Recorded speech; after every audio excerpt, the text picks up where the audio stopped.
नमस्कार, FM news देख रहे हैं आप। मैं हूं आपके साथ प्रतीक्षा चहल। उत्तराखंड की खबरों का रुख करेंगे। सबसे पहले बात मसूरी की।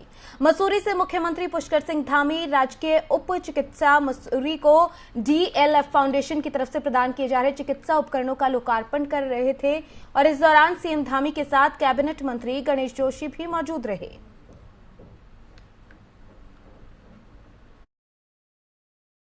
मंत्री भी उनके साथ मौजूद रहे। मसूरी पहुंचे थे सीएम धामी, जहां पर उन्होंने मेडिकल उपकरणों का लोकार्पण किया। इस मौके पर कैबिनेट मंत्री भी गणेश जोशी भी उनके साथ मौजूद रहे। कार्यक्रम में सीएम ने शिरकत की। मसूरी में यह कार्यक्रम हुआ जहां पर सीएम धामी दौरे पर पहुंचे थे।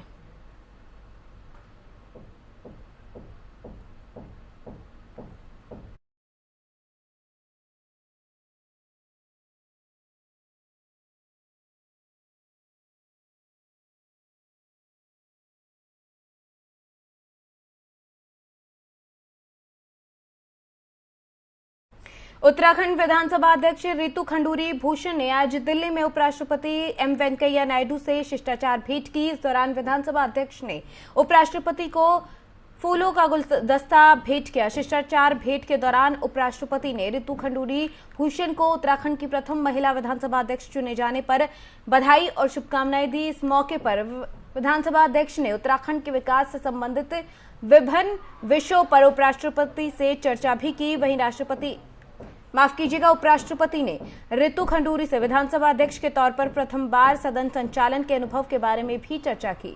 आपको बता दें, उत्तराखंड विकास कार्यों को लेकर चर्चा इस मुलाकात के दौरान हुई है और साथ ही साथ रितु खंडूरी ने उपराष्ट्रपति से मुलाकात कर उन्हें फूलों का गुलदस्ता भेंट किया, जिसके बाद एम वेंकैया नायडू ने उनसे उनके अभी तक के जो पहला अनुभव रहा उसके बारे में चर्चा की। साथ ही आपको बता दें कि यहाँ पर तमाम उत्तराखंड के विकास कार्यों के विषयों पर भी चर्चा की गई। ये शिष्टाचार भेंट थी जिसमें फूलों का गुलदस्ता लेकर रितु खंडूरी पहुंची थी, जहां पर उपराष्ट्रपति की तरफ से उन्हें उत्तराखंड की पहली महिला विधानसभा अध्यक्ष बनने पर बधाई दी गई और साथ ही रितु खंडूरी से उन्होंने उत्तराखंड के विकास कार्यों के तमाम विषयों को लेकर चर्चा भी की। आपको बता दें, एम वेंकैया नायडू ने रितु खंडूरी से उनके पहले अनुभव के बारे में भी जाना, क्योंकि वो पहली उत्तराखंड की महिला विधानसभा अध्यक्ष हैं, जो कि अपने आप में एक बड़ी उपलब्धि है। और इसी उपलब्धि को लेकर किस तरीके से उनका पहली बार संचालन का जो कार्य रहा वो किस तरीके का रहा, अनुभव कैसा रहा, इन्हीं तमाम मुद्दों पर एम वेंकैया नायडू के साथ उनकी चर्चा हुई।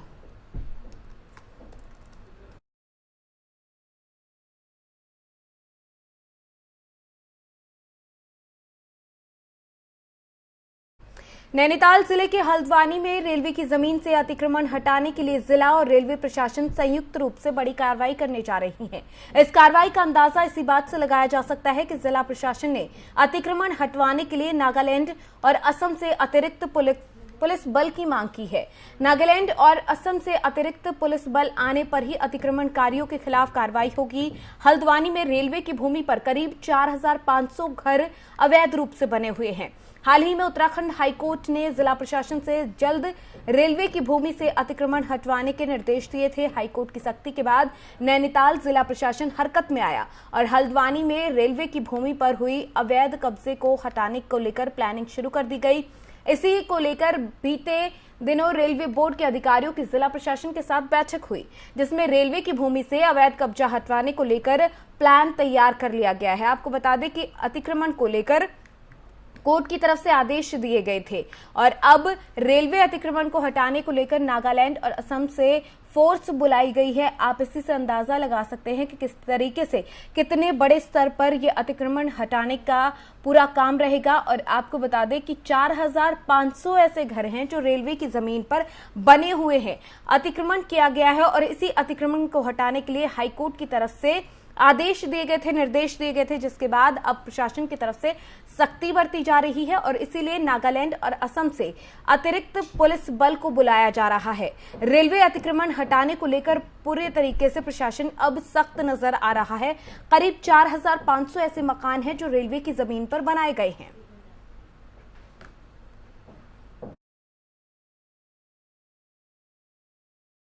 हमारे बीच में 3 या 4 तारीख को हमारी मीटिंग हुई थी रेलवे अथॉरिटीज़ के साथ और उन लोगों ने स्पष्ट कहा था कि आप एक अपनी कार्य योजना बनाएं कि आप किस जगह से पहले अतिक्रमण हटाना चाह रहे हैं, क्योंकि अतिक्रमण की संख्या के हिसाब से देखेंगे तो लगभग 4,500 के करीब आपके अतिक्रमण हैं जिनको हम लोगों ने हटाना है। तो वो एरिया स्पेसिफिक बताएंगे, फर्स्ट फेज में क्या हटाना, सेकंड में क्या, थर्ड में क्या। तो और मैन पावर अपना कितना वो डिप्लॉय करेंगे, और साथ ही साथ जो रिसोर्सेज उनको चाहिए, जैसे भी मशीनें चाहिए, या फिर उसको एक बार अतिक्रमण तोड़ने के बाद उसका डिस्पोजल कहाँ होगा उसका। तो ये सारी चीज़ प्लानिंग के साथ ये लोग 11 तारीख को हम लोग अपनी रिपोर्ट हमें दे देंगे।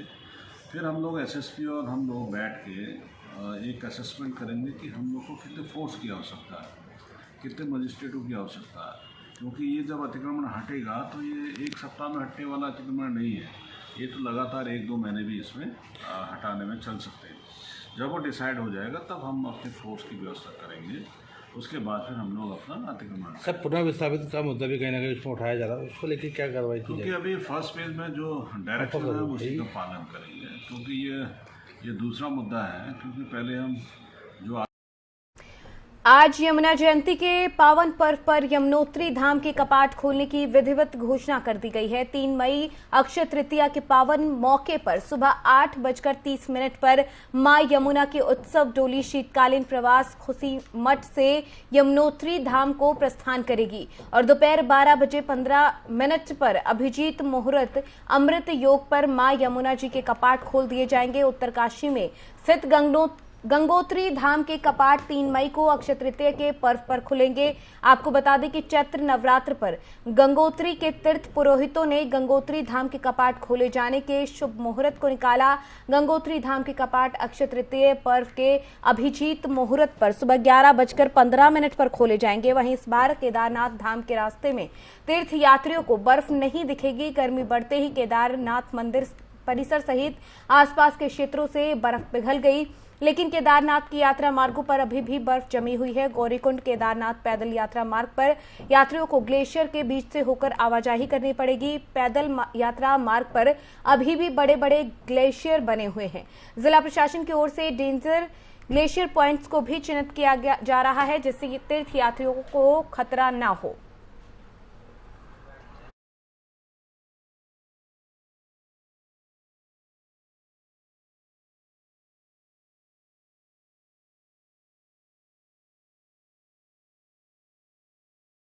इसी खबर पर चर्चा के लिए हमारे साथ मेहमान जुड़ गए हैं। धीरज पचपैया हैं, बद्रीनाथ में पंडित हैं, इनसे बात करेंगे और तमाम जानकारी इनसे हासिल करेंगे क्योंकि अब मुहूर्त निकल गया है।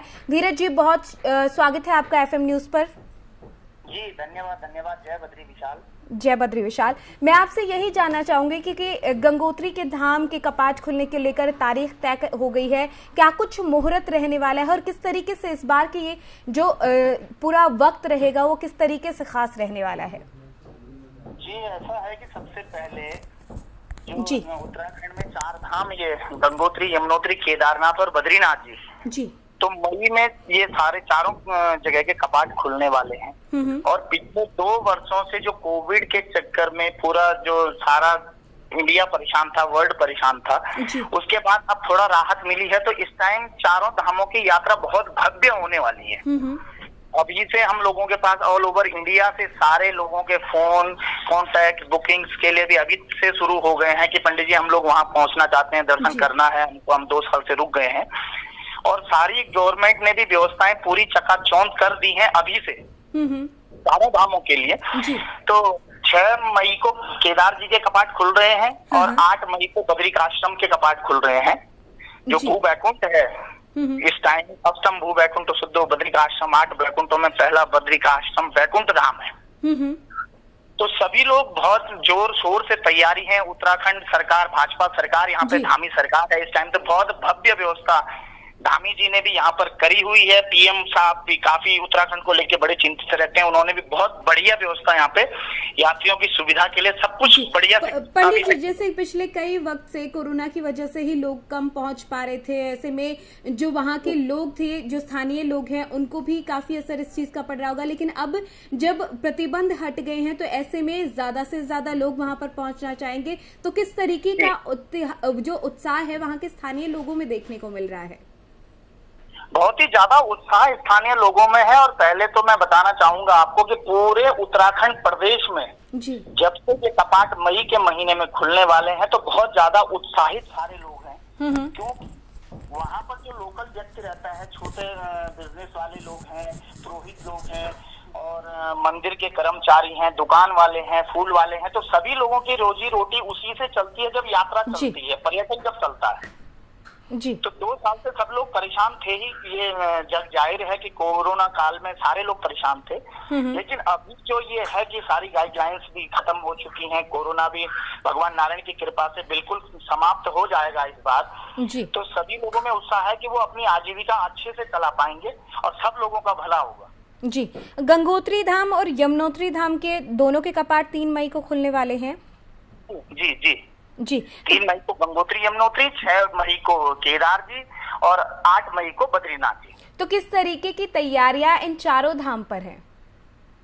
तैयारियां सारी जो भी शुरुआत में तैयारियां होती हैं, पूजा पाठ से लेके शुभ मुहूर्त देख के सुबह भोर मुहूर्त में कपाट खोले जाएंगे। वेद वेदांत के सारे आचार्य जन सारे वहां पर एक साथ ही मंत्र उच्चारण और श्लोकों से जब कपाट खोलते हैं उसका स्वागत करते हैं। सभी लोग दर्शनार्थी जो आए हुए रहते हैं वो कपाट खुलने का इंतजार रखते हैं और जैसे ही कपाट खुलता है तो बिल्कुल गंगा मैया की जय और यमुनोत्री मैया की और केदार बाबा की और बद्रिकाश्रम की, सब लोग यही कहते हैं कि नारायण सबको सुख समृद्धि दे और सारा विश्व एक बार फिर एक होकर अपने पूरे भारतवर्ष में खुशहाली आए और सारे लोग स्वस्थ रहें, निरोग रहें, इसी कामना के साथ भगवान नारायण से हर कोई प्रार्थना करता है। बिल्कुल पंडित जी, हर साल जो भक्त होते हैं उनके मन में बड़ा उत्साह होता है चार धाम की यात्रा को लेकर, खास पुण्य माना जाता है। अपने आप में लोगों का उत्साह जो है वो देखते ही बनता है। इस बार भी लोग काफी उत्साह के साथ वहां पहुंचेंगे। प्रशासन की तरफ से किस तरीके की तैयारियां, क्योंकि वहां पर आप हैं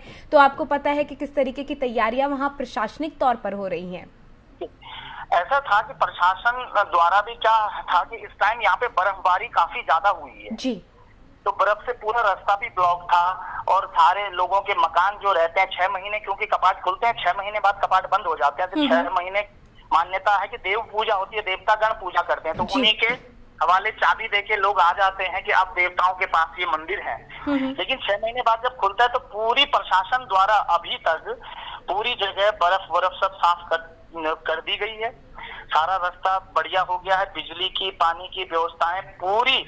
मैं धन्यवाद करूंगा आपके चैनल से भी धामी सरकार का उत्तराखंड प्रदेश में जी। कि उन्होंने अभी मतलब 1.5 महीना पहले से बिल्कुल ऐसा काम चल रहा है कि लाइट, बिजली, पानी जो मूलभूत सुविधाएं हैं, होटल्स में जो राशन पानी पहुंचता है, तो शासन प्रशासन द्वारा दोनों बहुत बढ़िया व्यवस्थाएं की गई। जी, चलिए बहुत शुक्रिया पंडित जी, आप हमारे साथ जुड़े, आपने दर्शकों को तमाम जानकारी भी दी, उसके लिए बहुत शुक्रिया आपका। जी धन्यवाद। जय बद्री विशाल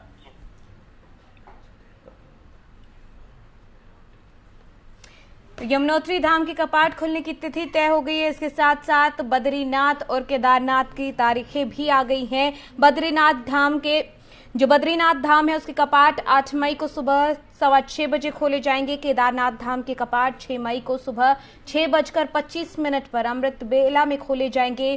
तो वहीं गंगोत्री धाम कपाट 3 मई को सुबह 11:15 पर अक्षय तृतीया पर्व पर खुलेंगे। तो वहीं यमुनोत्री धाम पर भी कपाट 3 मई को सुबह 12:15 पर अक्षय तृतीया पर्व पर ही खुल जाएंगे।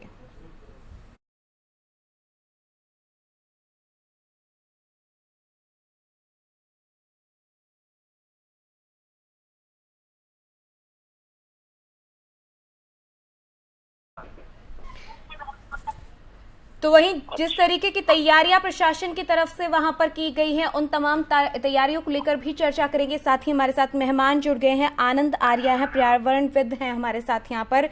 आनंद जी, बहुत स्वागत है आपका FM न्यूज पर। बहुत बहुत धन्यवाद आपका। आनंद जी, जिस तरीके से चार धाम यात्रा को लेकर जो भक्त हैं उनमें बड़ा उत्साह रहता है, प्रशासन की तरफ से भी तमाम तैयारियों की बात की जाती है। इस बार क्योंकि बर्फ बहुत पड़ी है वहां पर, किस तरीके से अगर हम वहां की बात करें, एनवायरनमेंट को लेकर बात करें, क्योंकि बर्फ हटाने का काम कह दिया गया है कि शुरू हो रहा है, ज्यादा काम करने की जरूरत नहीं क्योंकि बर्फ पिघल रही है, लेकिन ग्लेशियर अभी भी वहां पर बने हुए हैं, तो ऐसे में किस तरीके का पूरा जो हाल वहां पर रहने वाला है? देखिए, अब इसके ऊपर किसी तरह की टिप्पणी करना चारधाम प्रोजेक्ट के ऊपर शायद थोड़ा मुश्किल होगा के लिए भी, क्योंकि इसको सुप्रीम कोर्ट ने हरी झंडी दे दी है, दिखा दी है जी। पर मेरी अपनी ओपिनियन जो है वो ये है कि अगर इतने सेंसिटिव एरिया में जी अगर इस तरह की छेड़छाड़ की जाएगी तो ये जितने भी इम्पैक्ट हैं हम देख रहे हैं जी वो जरूर होंगे जी। और ये पता नहीं, हमको समझ में नहीं आता कि किस तरह से कौन सी रोड कंस्ट्रक्शन की टेक्नोलॉजी की जा रही है जो हिल रोड्स बनाए जाते हैं। ऐसा नहीं है कि सारी दुनिया में कहीं बर्फ नहीं पड़ती जी, ऐसा नहीं है कि सारी दुनिया में हिल्स के अंदर रोड्स नहीं है, और वो जो रोड्स होते हैं मोर और लेस एक तरह से सारे साल कितनी भी बर्फ पड़े जी, 2-4 घंटे अगर ट्रैफिक बंद होता होगा तो होता होगा जी, पर कभी ऐसी खबर नहीं सुनी। और जहाँ तक कि पिघलने का सवाल है, इनके इसी आज की डेट में जो क्लाइमेट चेंज हो रहा है हमारा जी, वो जो क्लाइमेट चेंज हो रहा है उसकी वजह है इस देश के अंदर, क्या सारी दुनिया के अंदर, सारे विश्व में जी, जो एक्सट्रीम इवेंट्स हैं, जो टर्मिनल इवेंट्स हैं, कि जैसे बरसात आएगी या तो नहीं आएगी, और जब आएगी तो इतनी तेज आएगी तो बाढ़ें आएगी या फिर सूखा पड़ेगा जी। जो हमारे पैटर्न थे पहले कि इस तारीख के 2-4 आगे पीछे बरसात शुरू हो जाएगी, इस तारीख को ऑलमोस्ट खत्म हो जाएगी, इस तारीख को ठंड पड़नी शुरू हो जाएगी जी, इस तारीख में गर्मी पड़नी शुरू हो जाएगी। अब आप देख लीजिए कि मार्च का महीना में जी, देश के अंदर 20 साल में सबसे तापमान रहा है जी। ये सारे विश्व के अंदर चर्चा हो रही है आज की डेट में, बिल्कुल। तो अब चीजों से ये जो सबसे बड़ी क्षति इस वजह होने वाली है, जो हम एनवायरनमेंट का ध्यान नहीं रख रहे जी, जिसमें बहुत सारी चीजें आती हैं, जैसे हम जंगल काटे जा रहे हैं, बिल्कुल। अब जैसे 4 धाम के लिए पहले 5 मीटर की रोड की बनाई गई थी, अब उसे 7 कर दिया, फिर अब उसे 8 हो गया। अब ये सब चीजों का इम्पैक्ट, और हजारों पेड़ कट गए हैं जी जी। 4 प्रोजेक्ट में हम तो कह रहे थे 4 प्रोजेक्ट एक है जी जी। जो एनवायरमेंट क्लियरेंस के लिए जो सबसे बड़ा उल्लंघन किया गया, वो उल्लंघन यह था कि हर एक पैच को 99 किलोमीटर का कर दिया, 99 किलोमीटर का कर दिया, जिससे एनवायरमेंट क्लियरेंस की जरूरत ना पड़े जी जी। अब ये एक तरह से सरकार की तरफ से खुला एनवायरनमेंट के जितने भी लॉ थे उनको बैन किया गया जी। और अब उस वजह से अगर आप पेड़ काटेंगे, आप फॉरेस्ट डिस्ट्रॉय करेंगे जी, तो बिल्कुल जिस तरीके से छेड़खानी एनवायरनमेंट के साथ होगी, नुकसान तो जो लोग हैं उन्हीं को भुगतना पड़ेगा, और उसका असर हम देख भी रहे हैं आजकल जो मौसम है उसमें जो बदलाव है। आनंद जी, आपका बहुत शुक्रिया, आप हमारे साथ यहाँ पर जुड़े और आपने अपना कीमती वक्त हमें दिया, बहुत शुक्रिया आपका। Thank you. तो 4 धाम यात्रा 2022 को लेकर तमाम जानकारी, तमाम अपडेट लगातार हम आप तक पहुंचा रहे हैं, क्योंकि 3 मई को गंगोत्री धाम के कपाट खुलने वाले हैं और भक्तों के मन में इसे लेकर बहुत उत्साह है। चलिए अगली खबर पर बढ़ेंगे। उपाध्यक्ष हरिद्वार रुड़की विकास प्राधिकरण विनय शंकर पांडे की तरफ से अवैध प्लॉटिंग, अवैध निर्माण और अवैध कब्जों के खिलाफ जबरदस्त मुहिम छेड़ दी गई है। उनके आदेशों के क्रम में हरिद्वार रुड़की विकास प्राधिकरण की तरफ से 15 दिनों में कुल 36 अवैध संपत्तियों को सील करने के आदेश पारित किए गए हैं, जिनमें से 16 अवैध निर्माण के हैं। अवैध संपत्तियों के सील किए जाने के परिणाम स्वरूप 14 अवैध निर्माण पूर्ण रूप से बंद किए जाने के संबंध में शपथ पत्र आवेदन प्राधिकरण को प्राप्त हुए हैं। हरिद्वार रुड़की विकास प्राधिकरण के उपाध्यक्ष ने यह भी बताया कि अवैध निर्माण को ध्वस्त करने की मुहिम के तहत आगामी 8 अप्रैल 2022 को सुमन नगर ज्वालापुर क्षेत्र में 6 अवैध निर्माण को ध्वस्त करने को लेकर चिन्हित कर लिया गया है। उन्होंने कहा कि जो अवैध प्लॉटिंग हो रही है, अवैध निर्माण में लिप्त पाए जाएंगे, उनके खिलाफ नियम अनुसार सख्त से सख्त कार्रवाई की जाएगी।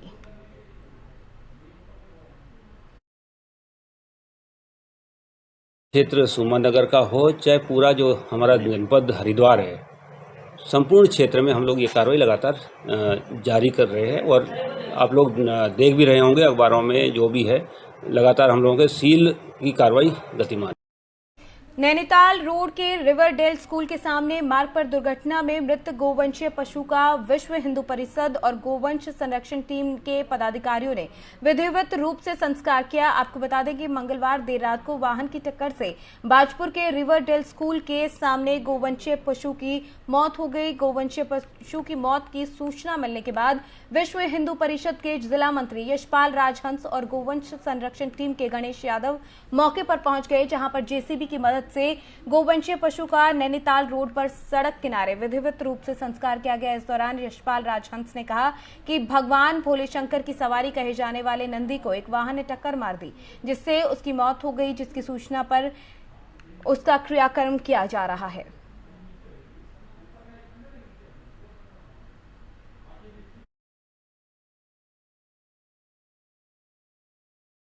जो यातायात की व्यवस्थाओं को लेकर देखा जाए तो दुर्घटनाओं का केंद्र बन गया है। कभी ट्रॉली पलट जाती है, कभी खंदनबल्ली क्षेत्र में किसी बच्चे का एक्सीडेंट हो जाता है। और बीती रात भी ऐसी घटना देखने को आई कि जिसको हिंदू समाज नंदी के रूप में देखता है, भगवान भोलेनाथ का वाहन के रूप में देखता है। एक विशालकाय यहाँ पर नंदी को रात किसी बड़े वाहन ने टक्कर मारी है और उसी स्थान पर यथास्थान पर उसकी मौत हो गई है। कई सारी सूचनाएं सवेरे से आ रही थी, नगरपालिका प्रशासन को बातचीत की, उन्होंने कुछ व्यवस्थाएं की हैं और उसको ठीक प्रकार से भूमिगत। गुरुवार को एक बार फिर पेट्रोल और डीजल की कीमतों में इजाफा नहीं होने से लोगों के चेहरे पर खुशी है, क्योंकि देहरादून में पेट्रोल 103 रुपये 87 पैसे और डीजल 97 रुपये 38 पैसे पहले ही मिल रहा है। और ऐसे में 22 मार्च से लगातार पेट्रोल की कीमतों में बढ़ोतरी होने की वजह से 17वें दिन पेट्रोल डीजल की कीमतों में बढ़ोतरी नहीं की गई। ये राहत की बात लोगों के लिए रही।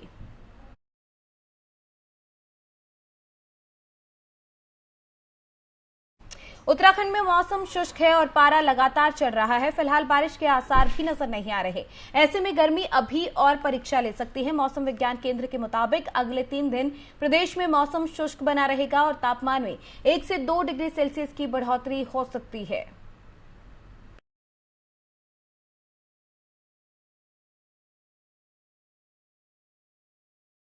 रूस यूक्रेन के बीच में चल रही जंग का फार्मा इंडस्ट्री पर गहरा असर पड़ा है। प्रतिबंध के चलते तमाम फार्मा इंडस्ट्री रशिया से अपना कारोबार समेट रही है। हरिद्वार के उद्यमियों ने फार्मा इंडस्ट्री में भविष्य तलाशने की कोशिश शुरू कर दी है। उद्यमियों की संस्था सेडकुल मैन्युफैक्चरिंग एसोसिएशन ऑफ उत्तराखंड की तरफ से 3 दिवसीय फार्मा एंड लैब प्रदर्शनी का आयोजन किया गया। 7 अप्रैल से विकास भवन में शुरू होने वाली इस प्रदर्शनी में देश की तमाम बड़ी फार्मा कंपनियां, फार्मा इंडस्ट्री के मौके देने वाले उद्यमियों के साथ फार्मा से जुड़े छात्र छात्राओं को इनवाइट किया गया है। सेडकुल मैन्युफैक्चरिंग एसोसिएशन के महासचिव राज अरोरा ने बताया कि प्रदर्शनी का उद्देश्य एक ही छत के नीचे फार्मा इंडस्ट्री में व्यापार करने वाले उद्यमियों को सभी जानकारी उपलब्ध कराना है। प्रदर्शनी के दौरान नई इंडस्ट्री स्थापित करने वाले उद्यमियों को सभी जानकारियां उपलब्ध कराई जाएंगी। टेंशन लगाए गए हैं, उसमें सभी यूरोपियन कंट्रीज की जो फार्मा इंडस्ट्रीज हैं वो रशिया से अपना व्यापार समेट रही हैं और काफ़ी बड़ा वैक्यूम फार्मा का रशिया में भी हो रहा है। तो हम इसे काफ़ी बड़े बिजनेस अपॉर्चुनिटी की तरह से देखते हैं। रशियन गवर्नमेंट ने भी हमको इनवाइट किया है, हमारी फार्मा इंडस्ट्रीज़ को वहाँ आने के लिए इनवाइट किया है और फार्मा प्रोडक्ट्स को भी एक्सपोर्ट करने के लिए हमें इनवाइट किया है। तो हम देखते हैं काफ़ी बड़ा व्यापार, काफ़ी अच्छा भविष्य हम इसको देख रहे हैं और उस बिज़नेस को कैप्चर करने की एक कोशिश है। यहाँ पर आज जो हम ये इसका तैयारी कर रहे हैं एक्सपो की, जो अगले 3 दिन चलेगा, 7 तारीख, 8 तारीख और 9 तारीख को, इसमें फार्मा इंडस्ट्री से जुड़े हुए सभी तरह की इंडस्ट्रीज़ हैं। इसमें मशीन सप्लायर्स हैं, इसमें रॉ मटेरियल सप्लायर्स हैं, पैकेजिंग इंडस्ट्रीज़ के लोग हैं। तो एक ही छत के नीचे हमने एक पूरा सॉल्यूशन देने की कोशिश की है। जो इंडस्ट्रीज पहले से व्यापार कर रही हैं वो अपने व्यापार को कैसे बढ़ा सकती हैं, क्योंकि B2B मीटिंग्स हैं, और जो लोग इस फील्ड में नए आना चाहते हैं उन लोगों के लिए भी एक ही छत के नीचे सारी सुविधाएं यहाँ पर मौजूद है। आज जो रशिया पर सैंक्शन। उत्तराखंड की खबरों में फिलहाल मेरे साथ इतना ही। आप देखते रहिए FM न्यूज़। नमस्कार।